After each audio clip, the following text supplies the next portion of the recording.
Hi, my name is Mithun. నాది హైదరాబాద్. ఇక్కడ విజయవాడకు వచ్చాను జాబ్ పర్పస్. నేను వచ్చినప్పుడు ఫస్ట్ విజయవాడ చూసి ఇంత మాస్ ఏరియాలో ఎలా ఉండాలి అనిపించేది నాకు. ఎందుకంటే ఇక్కడ అంతా పొల్యూషన్తో, ట్రాఫిక్ జామ్తో చిరాకు ఉండేది. సిగ్నల్ దగ్గర పోలీసులు సరిగా ఉండేటోళ్ళు కాదు. ఏదో కొంచెం నర్వస్గా ఉండేది. అనవసరంగా వచ్చాను ఇక్కడికి. హైదరాబాద్ ఉంటే బాగుండేది అనిపించేది. కానీ ఈ 4 years స్పాన్లో హైదరాబాద్కి వెళ్ళబుద్ధి కావడం లేదు. విజయవాడ అంతా డెవలప్ అయింది. ఎందుకంటే రిఫ్రెష్ ఇంతకుముందు కృష్ణానదికి వెళ్ళే స్మెల్ వచ్చేది. ఎంత స్మెల్ అంటే హారబుల్ అనమాట. ఇప్పుడు వెళ్ళి అదే చూస్తుంటే సిట్టింగ్ చేసి ఫుడ్ కోర్ట్ తయారు చేశారు. అంటే చూడండి ఎంత బాగుంటుందో. ఈవెన్ మన పుష్కరాల సీజన్ టైంలో చాలా మందిని చూశాను రోడ్డు మీద స్ప్లిట్ చేయడానికి. కానీ అక్కడ మెయింటైన్ చేసిన దాని ప్రకారం చూస్తే ఎవరికి అక్కడ స్ప్లిట్ కూడా చేయబుద్ధి కావడం లేదు.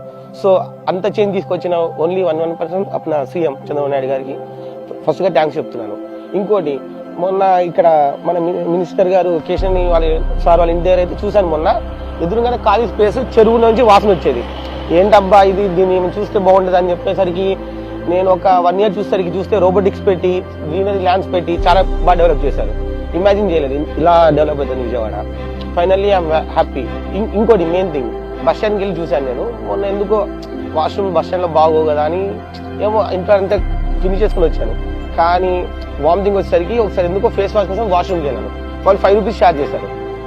వాష్రూమ్కి 5 rupees అని చెప్పి నేను చాలా నవ్వుకున్నాను. కానీ లోపలికి వెళ్ళి చూస్తే వాళ్ళకి 20 rupees ఇచ్చినా తక్కువ అనిపించింది. వాళ్ళు వాడే సోప్ మెటీరియల్ కానీ, శానిటైజర్స్ కానీ, వాళ్ళు వాడే కంబోర్డ్స్ కానీ, really house keeping department thanks. ముఖ్యంగా చెప్పాలని చంద్రబాబు నాయుడు గారికి. రాత్రి పగలు ఇక్కడ స్వచ్ఛ భారత్ పెట్టి బాగా క్లీన్ చూపిస్తూ బాగా చూసుకున్నారు. ఇదే కంటిన్యూ అయితే ఇదే సింగపూర్ కావచ్చు.